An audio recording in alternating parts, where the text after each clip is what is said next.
जिंदगी नमिलेगी दोबारा वाला भाइ होइन हाई भन्दै त भ्लगलाई हाई हामी जङ्गलभित्र हिँड्दाम तर पानी पर्यो अब के होला अहिले टक्कै होइन बाटोमा हिँड्दा बाघ देख्यो भने के गर्छ कसैलाई खतराका खेलाडी एक्सपिरियन्स गर्नु छ भने मस्ट कम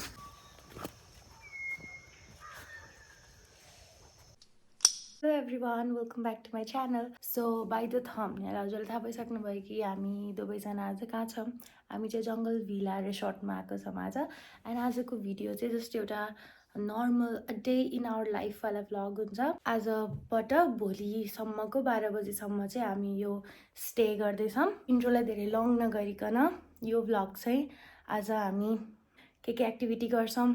यहाँ हामीले आजको दिन कसरी स्पेन्ड गर्छौँ त्यो चाहिँ हजुरलाई यो भ्लगको थ्रु देखाउँछु एन्ड यो भ्लग नर्मली हाम्रै मेमोरिजहरूको लागि पनि हुन्छ यो भिडियोलाई अब कन्टिन्यू गर्छु so without any delay let's get into the video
okay guys हामी फाइनली अब रुममा आइसक्यौँ होइन अनि रुम चाहिँ एकदमै राम्रो लाग्यो हामीलाई चाहिँ नाइस त्यो एकदम नेचुरलवाला भाइब्स दिनेवाला टाइपको रुम छ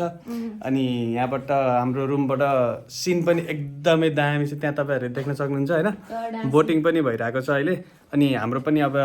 एकछिनमा बोटिङ गर्न जाने प्लान छ यहाँबाट 4 बजे चाहिँ बोटिङको लागि निस्किन्छौँ हामी अनि त्यहाँबाट बोटिङ गर्दा गर्दै के भन्छ त्यो क्रोकोडाइल सनसेटको टाइममा बोटिङ गर्दा गर्दै हामी क्रोकोडाइल ब्रिडिङ सेन्टर पनि पुग्नेछौँ अनि त्यहाँ गएर तपाईँहरूलाई त्यहाँको भ्यू पनि देखाउनेछौँ र रुमको बेस्ट पार्ट के हो बेबी द भ्यू कोर्स म तपाईँहरूलाई ब्याक क्यामेरा गरेर देखाइदिन्छु यहाँको भ्यू कति राम्रो छ भनेर ब्याक क्यामेरा गर्नुभन्दा पहिला यो भन्दा अर्को रुम हेरेको थियौँ हामीले त्यो ठाउँको चाहिँ रुम चाहिँ राम्रो थियो बट भ्यू यस्तो कडा थिएन सो हामीले चाहिँ त्यो रुमलाई रिजेक्ट गरेर नाइ रुम त जहाँ पनि राम्रो पाइन्छ बट भ्यू पाइन्न भन्दा हामीले चाहिँ यो रुम लिएको कारण जस्ट फर द भ्यू अनि तपाईँको त साइडमा यति राम्रो भ्यू छ त कुन भ्यू हेर्नु के चाहियो मलाई बाहिरको भ्यू नै चाहियो त्यसपछि ओके अब हामी चाहिँ अबको 1 घन्टापछि बोटिङको लागि निस्किन्छौँ अनि बोटिङ गर्दा गर्दै चाहिँ हामी क्रोकोडाइल ब्रिडिङ फार्म त्यहाँ जान्छौँ अनि त्यहाँ गएर पनि यसो भिडियोहरू खिच्न मिल्यो बोल्न मिल्यो भने हामी रेकर्ड गर्छौँ नत्र चाहिँ यो चाहिँ हाम्रो के हो वी टाइम या फन फ्याक्ट बोटमा हामी जस्ट 2 जना हुन्छौँ अरू कोही पनि हुँदैन सो या आजको भिडियोमा चाहिँ धेरै यो भ्लगमा चाहिँ हामी धेरै बोल्न नपाइने हामीले क्लिपहरू चाहिँ राख्छौँ योभन्दा पहिला क्लिपहरूमा हजुरले देखिहाल्नु भयो सब कुरा सर्लक्क कति राम्रो छ baby okay see you guys अहिले चाहिँ अब 4 बज्यो हाम्रो 4 बजे चाहिँ बोटिङको लागि थियो हामी चाहिँ बोटिङ गर्न निस्किरहेको अब गाडीमा जाने हो यस 2 जना मात्र हुन्छ सो ब्याक क्यामेराबाट कसैले खिच्न मिलेन हामीले यसरी नै सेल्फी गर्छौँ हामीलाई कुरिराख्नु भएको छ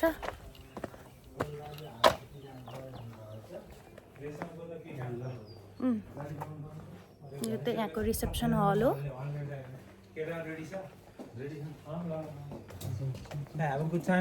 ओके थ्याङ्क यू यहाँ हामी चाहिँ गाडीमा बस्यौँ यत्रो धेरै सिटमा हामी जब 2 जना छौँ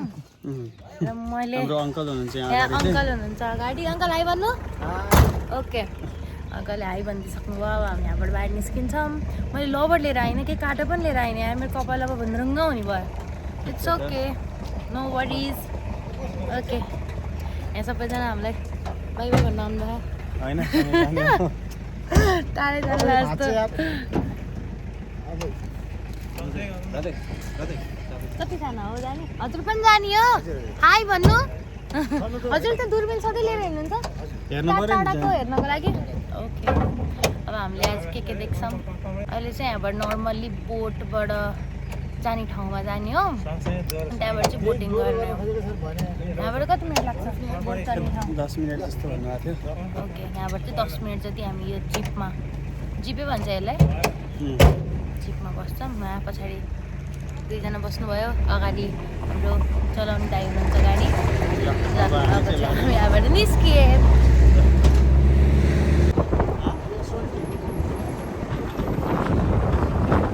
सोल्टी रिसोर्ट पनि छ यहाँ ओके सो अभी सोल्टी रिसोर्ट चाहिँ पास आउट भयो वाउ त्यो जिन्दगी नमिलेगी दुबारा वाला भाइ होइन आनन्द है धेरै आनन्द हामी बोटिङ गर्न जानु लाग्यो यही सफारी इन्जोय गरेर थाहा होइन 2 in 1 दुइटै एन्ड हाम्रो आज टी सर्ट पनि म्याचिङ छ हाम्रो छ तर यो सोहेर यो हाम्रो पुरै हाम्रो प्लान गरेर केही पनि होइन यो त्यस्तो भएको मैले यो हालेको मैले यो हालेको अनि लाउँदाखेरि भएको या हामी एकदम शीतल ठाउँ होइन एकदम शान्त साइलेन्टवाला ठाउँ एरिया रहेछ होइन रमाइलो भइरहेछ यहाँ त धेरै नै रिसोर्टहरू रहेछ है हाम्रो एरिया यो चाहिँ कुन रहेछ यो रिसोर्टको नाम चाहिँ के हो रिभर रिभर ब्याङ्क यो चाहिँ रिभर ब्याङ्क रहेछ जङ्गल रिसोर्ट यता सिसिरेक हुनुहुन्छ पुरा जङ्गलमै जस्तो फिल यता वरिपरि एकदम छ के साइलेन्ट हाम्रो आवाज नै सुन्न होइन होला धेरै बोलेर भ्लग खिचिन्न है ल त यसो ट्याप्प गरिदिउँ न त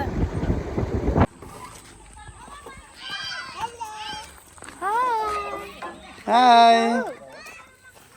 हेलो भन्नु कसले सिकाएको नि तिमीलाई मलाई आएर हेलो भन्नुपर्छ भनेर हाई भनिदेऊ त भ्लगलाई हाई सबैजना सन्चै हुनुहुन्छ भन भन्दैनौ okay hi bye bye okay so हामी चाहिँ सफारीवाला गाडीबाट झऱ्यौँ अब बोटिङ गर्ने ठाउँतिर प्रस्थान गर्दैछौँ हामी अगाडि जान्छ दाइहरू अगाडि हिँड्नु भएको छ हिँड्दै हुनुहुन्छ हामी चाहिँ टक्क दाइहरूलाई पछाडि आइरहेछ मेरो कस्तो प्रस्थान भन्ने मेरो पुरै नेपाली एक्सेन्ट चाहिँ उहाँको थ्रु सरेको छ है ममा है थोरै थोरै सङ्गत कसर हुँदो रहेछ होइन ल अब चाहिँ यहाँबाट हाम्रो बोटिङको यात्रा सुरु हुन्छ अब आज घाम चाहिँ खासै लागेन क्या या नत्र मिठो सनसेट देखिन्थ्यो अरे यताबाट चाहिँ सनसेट भनेर अघि हामीले ब्लगमै भनिसकेको थियौँ सनसेटको टाइम आज घाम छैन होपफुल्ली अब घाम कतैबाट देखियो भने चाहिँ इट विल बी नाइस नत्र केही छैन ठिक छ ल अब हामी चाहिँ हाम्रो बोटिङ यात्रा सुरु गर्छौँ या अनि हजुरहरू हेर्नुहोस् इन्जोय गर्नुहोस् हामी पनि इन्जोय गर्छौँ यस नाइस मिठो ठाउँ रहेछ है नाइस रहेछ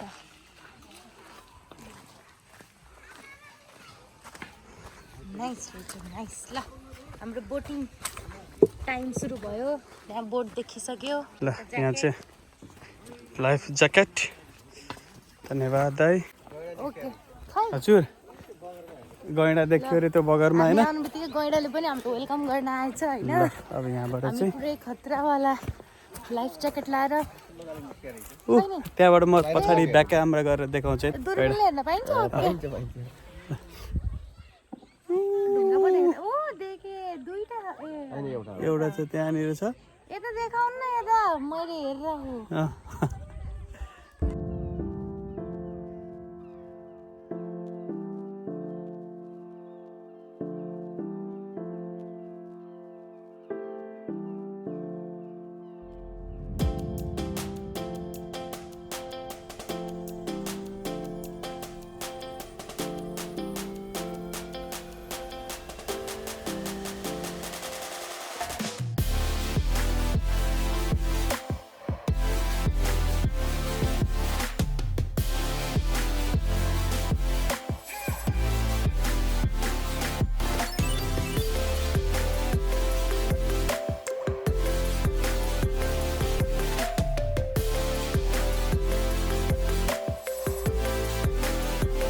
अब हामी कहाँ जान्छौँ के गर्छौँ भने क्रोकोडाइल ब्रिडिङ फार्म हजुर घरियाल क्रोकोडाइल ब्रिडिङ फार्म त्यहाँ चाहिँ कस्तो कस्तो किसिमको क्रोकोडाइलहरू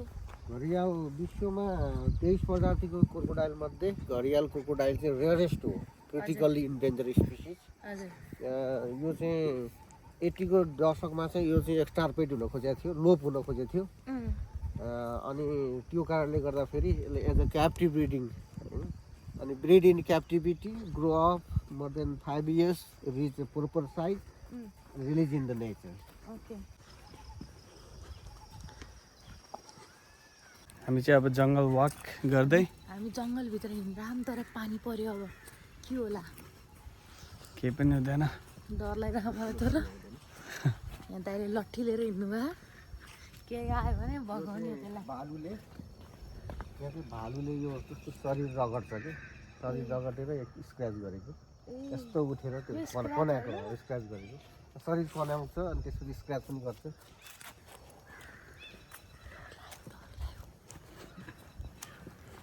अहिले टक्क होइन बाटोमा हिँड्दा हिँड्दै बाघ देख्यो भने के गर्छ?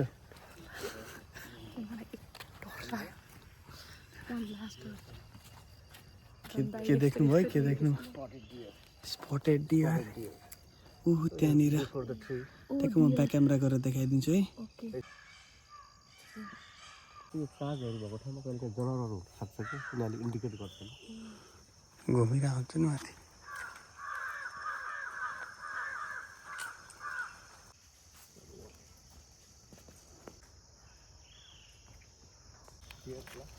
हामी यहीँबाट जाने हो त्यही बाटो त्यहाँ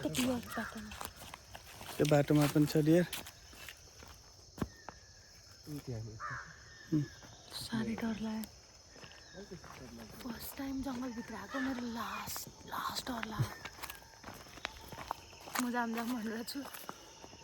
बट उहाँले यस्तो लाइफ वान्स एक्सपिरियन्स हो भन्नुभयो। गाडीमा त कति हिँड्नु बट जङ्गलमा यसरी हिँड्दा लास्ट डर लाग्दो रहेछ है रमाइलो भइरहेको छ नि एडभेन्चर। अब आइपुग्यो। मलाई मेरो ज्यान प्यारो हो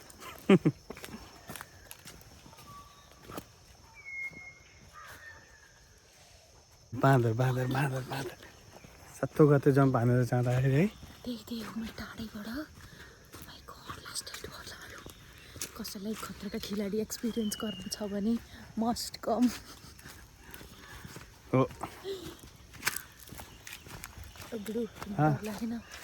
डर त लागिहाल्छ नि म साइडमा देखेको डर भन्नु न है फेरि एकचोटि भन्दा म साइडमा देखेको डर म बचाउँछु हरेक कुराबाट। यत्रो जङ्गलको बाटो क्रस गरेर यहाँसम्म आउँदा आई कान्ट एक्सप्लेन मलाई लास्ट डर लाग्यो हजुर होइन अलिअलि त्यो जनावरहरू देख्यो अनि माथि चराहरू उडेको रिजन चाहिँ जनावर भएको इन्डिकेट गरे अरे के सो धेरै चराहरू उडेको थियो। हामी चाहिँ यहाँ घरियाल कन्जर्भेसन ब्रिडिङ सेन्टरमा आइपुग्यौँ। यहाँ चाहिँ धेरै घरियाल क्रोकोडाइलहरू तिमी फार्म छ अरे। त्यो धेरै सास फुल्यो मेरो। उवाला अङ्कल यही हो हाम्रो विक्रम बाबा त्यही त नि जानेवाला हो त्यही त नि यहाँ आएको छु त्यसो म पहिला म नि आएको छु यहाँ पहिला। यो विक्रम बाबा आउँदाखेरि नि घुम्नेवाला ठाउँ होइन ट्याक्कै त्यही बाटो अर्को बाटो हिँडेर ट्याक्कै यहाँ आइपुगिन्छ नि त। त्यो ठाउँ रहेछ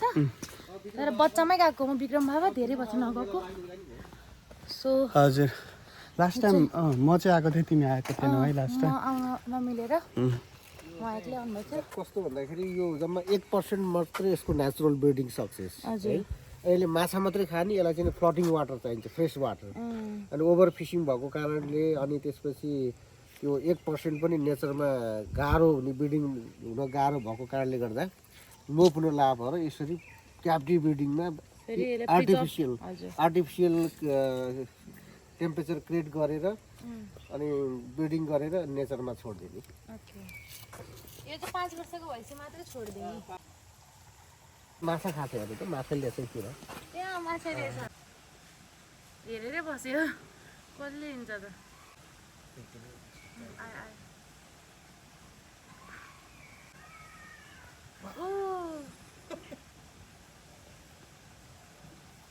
त्यसले खोज्न खोज्यो कस्तो डर नलाग्यो त्यसले क्रोकोडाइलसँग त्यसले सानै छ नि त कि खाइदिन्छ त्यो चरालाई खाइदियो ओके खायो त्यसले sorry better luck for next time. यो फेब्रुअरी र मार्चमा बिक्नु ओ यहाँ 20 देखि 30 सेन्टिमिटर खनेर गुण लगाएर अन्डा पार्छ कि त्यो अन्डालाई चाहिँ अलि ल्याबमा राखेर अनि ह्याचिङ गर्ने हो एउटाले 16 देखि 60 वटासम्म पार्दैन अनि यिनीहरू चाहिँ खोलाहरूमा लर छोडिन्न यिनीहरूको ब्रिडको लागि यिनीहरू ब्रिडको लागि आउनु यी म कस्तो देखाउँछु लेटेस्ट हो भने 1 वर्ष अगाडि अरू त पुरानो हो त्यो कति वर्ष लाग्छ यो ह्याज हुन 3 महिनामा पुरै हुन्छ ए बच्चै निस्किन्छ कस्तो भयो त धेरै स्केरी तर एकदम मजा आयो अहिले बोटिङमा आएपछि चाहिँ फेरि ब्याक टु नर्मल अब जङ्गलमा हिँड्दा त धेरै डर लाग्यो तर केही भएन 2 जना दाइहरूले हामीलाई एकदम खतरा प्रोटेक्सन दिएर हिँड्नुभएको थियो केही भयो नि नहुने तरिकाले सो यहाँ सबै ठिक भयो जनावरलाई यस्तो हुन्छ पहिले हामीले देख्थ्यो भने हामी सेफ भयो अगाडिको दाइ चाहिँ हामीभन्दा अगाडि हुन्थ्यो पछाडिको दाइ हामीभन्दा पछाडि हुन्थ्यो हामी बिचमा थियौँ अनि दाइले चाहिँ केही आवाज आउने बित्तिकै यसरी गरेर पहिले यहाँ के छ भनेर हेर्नुभएको थियो अनि मेन त मलाई त्यही भने त चरा उडिरहेको थियो धेरै नै अनि केही जनावरहरू आएको इन्डिकेट गरिरहेको थियो सो त्यो भएर मलाई डर लाग्यो नत्र त मलाई कहाँ डरै लाग्दैन नि डेन्जर मान्छे अहिले बेबी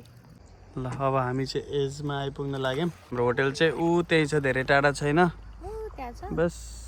त्यही हो